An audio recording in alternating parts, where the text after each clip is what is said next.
founded after 9/11 because they recognized that some people did something and that all of us were starting to lose access to our civil What I am liberties. saying is common sense. You're a visitor. You're not even an American. You're a foreign national. You're here because we gave you a visa to be here temporarily, and now you're out there defending and supporting Hamas, a terrorist organization. You need to go. Yeah, I mean, I'm not shocked because we know that the president oftentimes resorts to very bigoted, xenophobic, Islamophobic, racist rhetoric when he is trying to scapegoat and deflect from the actual failure. Wow. Did you guys hear that? Some people did something. Honestly, every time I hear that clip of Ilhan Omar, my blood starts to boil just a little bit more. We're talking about the worst terrorist attack on American soil, and she brushes it off like someone tripped in a grocery store. Welcome back, everyone. Today, we are diving into this absolute masterclass from Senator John Kennedy. You know Kennedy. He doesn't need to scream. He doesn't need to throw a tantrum.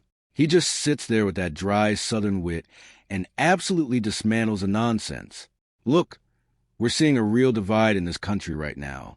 On one side, you got people like the Squad who seem to wake up every morning looking for a new reason to tell us why America is wicked or systemically evil.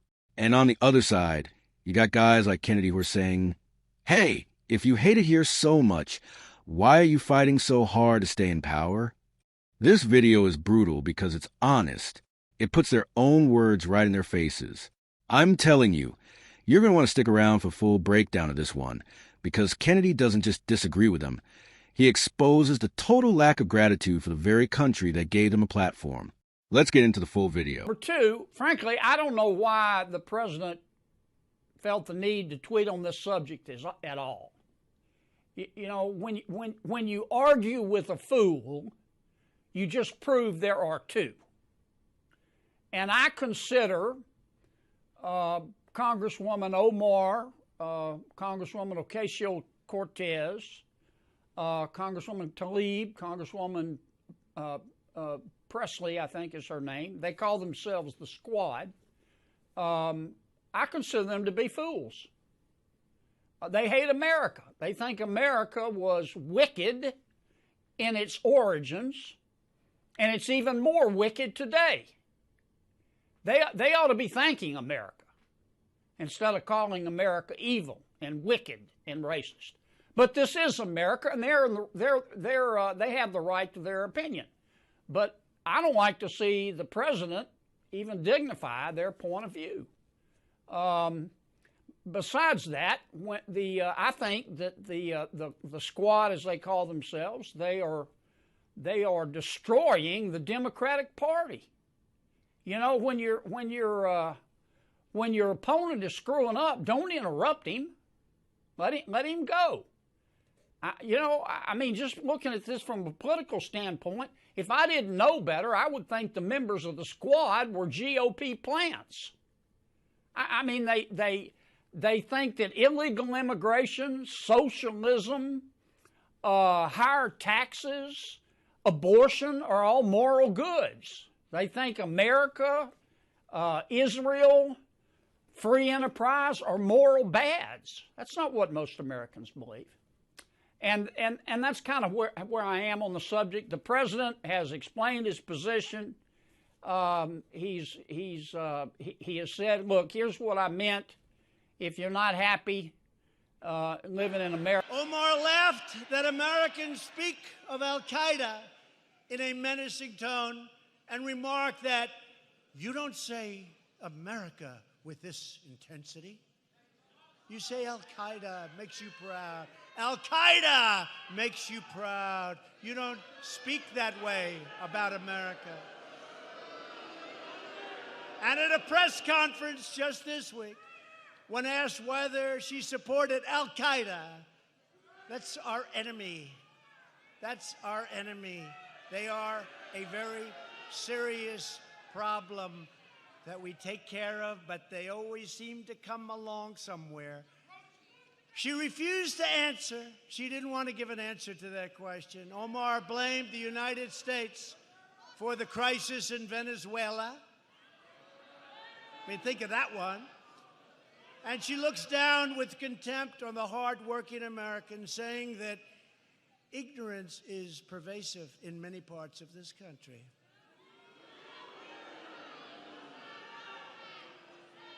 And obviously and importantly, Omar has a history of launching vicious anti-Semitic screeds.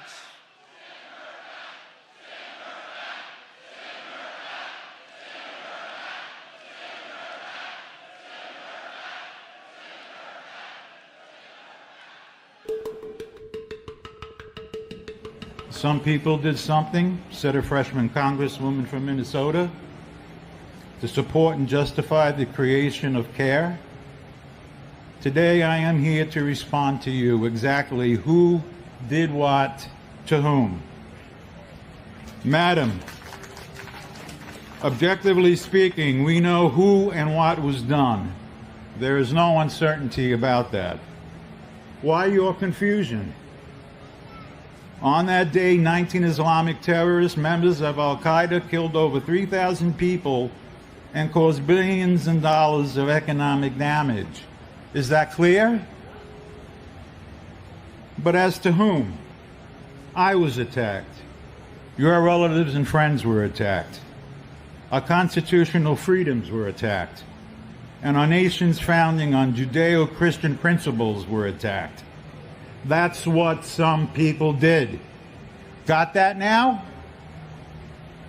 We are here today, Congresswoman, to tell you and the squad just who did what to whom.